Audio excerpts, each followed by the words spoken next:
ఆ అనారోగ్యం ఏంటంటే మొదటిగా కాలు చేయి అనేది పని చేయలేదండి మొదటిగా నాకు. అయితే అక్కడ సువార్త కూడికలకు వెళ్ళినప్పుడు స్వస్థత అనేది కలిగింది. కానీ నేను ఇదంతా ఎందుకు చెప్తున్నానంటే, మనం ప్రార్థనకు వెళ్ళటం అనేది, స్వస్థత కలగటం అనేది లోకంలో ఉండే చూడండి అందరికీ లోకానుసారం ఉండే చూడండి అందరికీ కూడా స్వస్థత కలుగుతుంది దేవునిపై పూర్ణంగా అనుకుంటే. ఈ లోకంలో ఉండే ప్రతి ఒక్కరు కూడా చూడండి దేవునిపై అనుకుంటే స్వస్థత అనేది వస్తుంది, కానీ ప్రతి ఒక్క మేలు కలుగుతాయి. అటువంటి విషయంలో మనం అదే దేవుడని అదే రక్షణని మనం ఆలోచించకూడదు. కానీ అక్కడి నుంచి నేను సియోను సహజ మందిరం అని అమ్మోళ్ళు ప్రార్థనకు వెళ్తుంటే, మా అమ్మగారు చూడండి కొంతమంది కూడి ప్రార్థనకు వెళ్తూ ఉంటే అది ఒక సంస్థ. అయితే నేను అమ్మ ఒకసారికి నేను ఒకసారికి వెళ్ళటం ఎందుకని చెప్పేసి అమ్మోళ్ళు వెళ్ళి సియోను సహజ మందిరానికి వెళ్ళాను. అంటే అలా ఒక ప్రార్థన నుంచి ఒకసారి నుంచి ఇంకోసారికి అలా వచ్చాను. కానీ పాస్టర్ గారు మారినా ప్రార్థన మారినా చూడండి మనకి మేలు కలుగుతుందని కాదు, దేవుని రక్షణ సాక్ష్యం అనేది మనకు కావాలి. ఒక చోట నుంచి ఒకసారికి ఇలా వస్తుంటే నాకు అనిపించింది, దేవుని రక్షణ అంటే ఇదేనా? మామూలుగా ఇలాగే వాక్యం చెప్తే దేవుడు మాట్లాడతాడా? నాకు ఒక ఆశ ఉండేది, దేవుడు మాట్లాడితే వినాలని, ఆయన స్వరం నేను వినాలని ఒక ఆశ కలిగి ఉండేవాడిని. కానీ నేను పెంతెకొస్తకు వెళ్ళినా, సియోను సమాజ మందిరానికి వెళ్ళినా, ఎక్కడికి వెళ్ళినా కూడా దేవుడు మాట్లాడే అనుభవం కానీ భక్తిలో లోతు కానీ నాకు అనిపించలేదు. వారు బైబిల్ పట్టుకొని వాక్యం చెప్పేవారు కానీ మార్గదర్శకులుగా ఉండి మార్గం చూపేవారు కాదనిపించింది. భక్తి లోతైన భక్తి ఎక్కడ దొరుకుతుంది, మంచి దైవజనుడు ఎక్కడుంటాడు అని వెతుకుతున్నాను.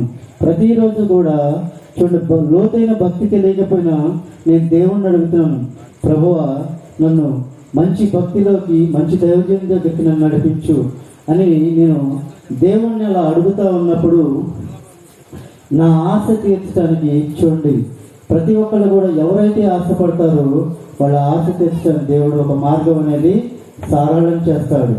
అయితే నేను మా ఊరు నుంచి హనుమాన్ జంక్షన్ మా అత్తగారింటికి వచ్చానండి, నేను మా ఫ్యామిలీ.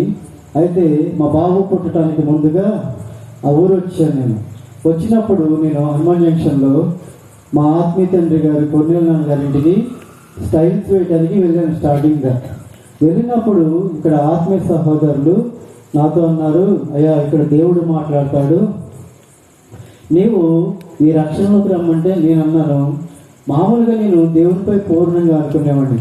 అప్పుడప్పుడు దర్శనాల ద్వారా మాట్లాడటం కానీ, బలహీనత వచ్చినప్పుడు ఒక పాస్టర్ గారుగా నా దగ్గరికి రావడం కానీ, స్వస్థత అనేది 1-2 సార్లు చూశాను నేను. మామూలుగా ఈ లోకంలో ఉండడానికి కలుగుతాయి, మనకి కలుగుతాయి. కానీ నిజమైన రక్షణ, మారు మనసు, పాప క్షమాపణ ఎక్కడ కలుగుతుంది అనేది మనం తెలుసుకోవాలంటే మంచి మార్గం ఎన్నుకోవాలి. మంచి దైవజనుడు ఎవరు, దేవుడు మాట్లాడే అనుభవం ఎక్కడ ఉంటుంది మనకి మనం తెలుసుకోకపోతే, ఆ మార్గం ఏదో మనకి తెలియకపోతే చూడండి అన్ని చోట్ల ప్రార్థన నడుస్తుంది, అన్ని చోట్లకి మనం వెళ్తున్నాం, వెళ్ళి వినిరాటమైనా దాన్ని అనుసరించి మనకి నడిపించే ఒక నాయకుడు ఉన్నాడా, మనకి ఎలా దేవుడు మాట్లాడతాడు, ఆ అనుభవంలోకి మనం ఎలా వెళ్ళాలి అనే విధానం అనేది మనం తెలుసుకోవాలి. అంతేగాని ప్రతి చోటికి ప్రార్థనకు వెళ్తాం, ప్రతి ఒక్కరు వాక్య ఉపదేశం చేస్తారు, నువ్వు వెళ్ళవలసిన మార్గం ఏదో నీకు బోధ చేస్తారు కానీ మనం అనుసరించాం.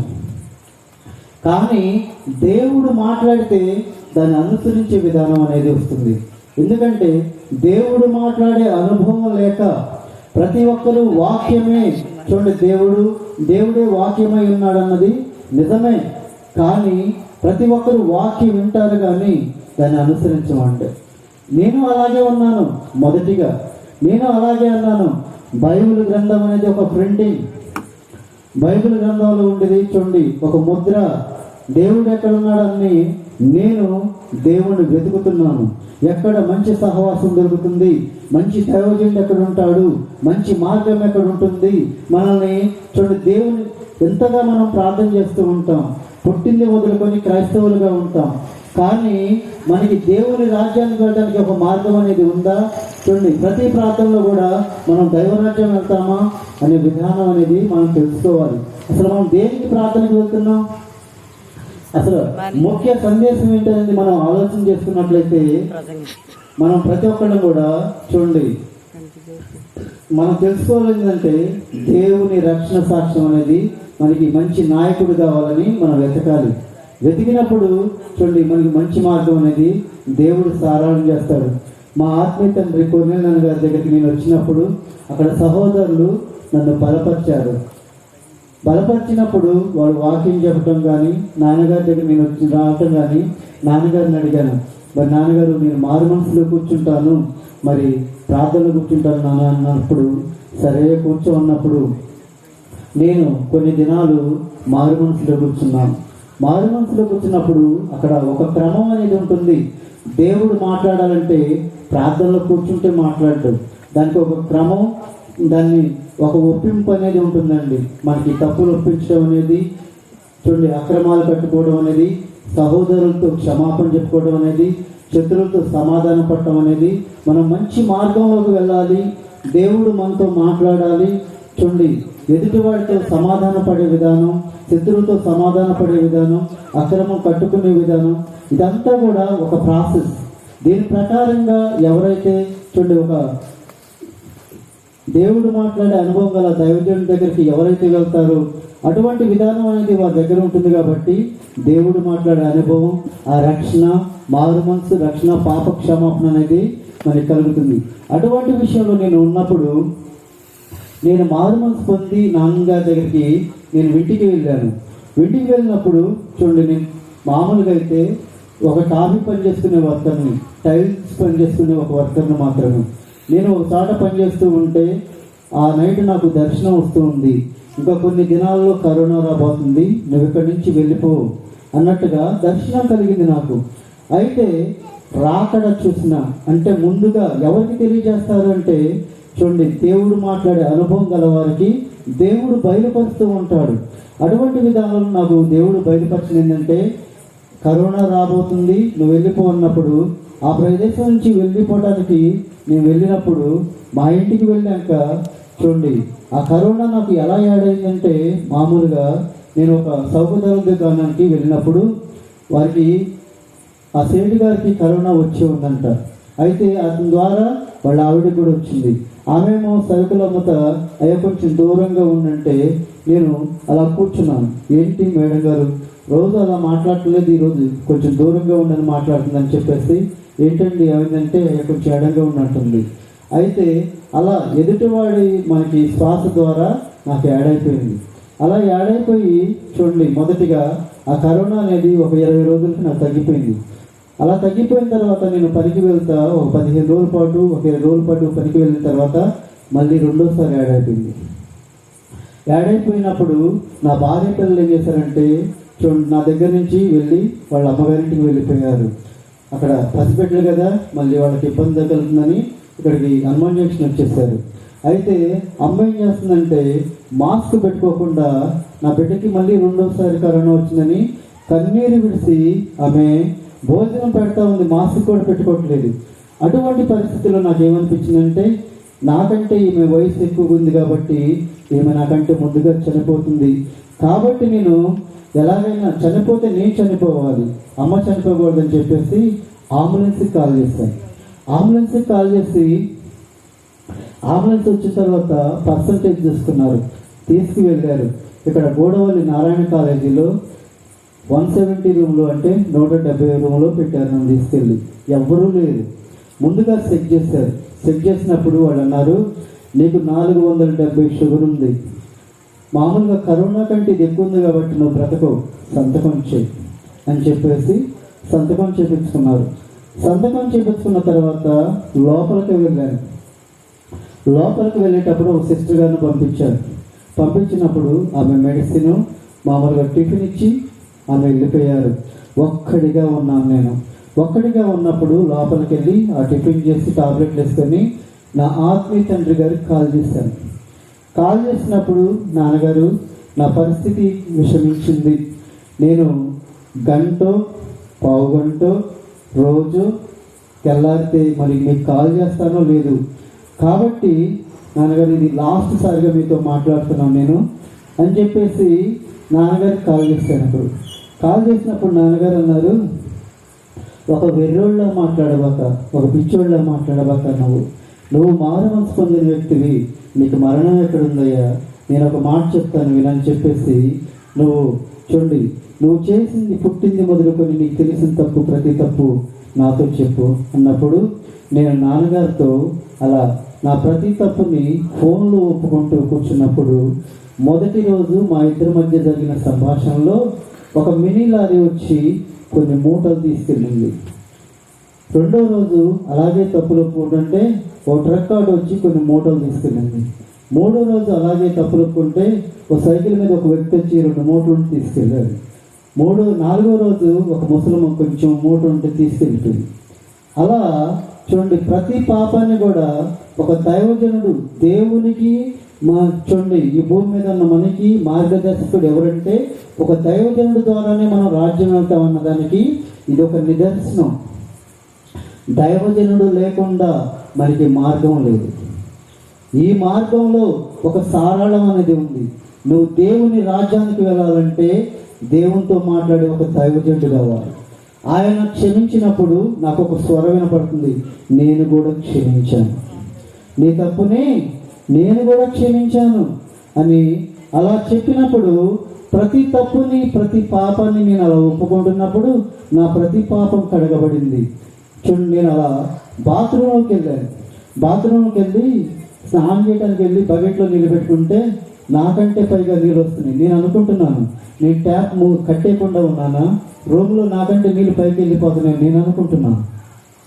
కానీ దేవుని స్వరం వినపడుతుంది, ఇదిగో నేను శుద్ధ జలంతో కడుగుతున్నాను. దేంతో కడిగాడండి?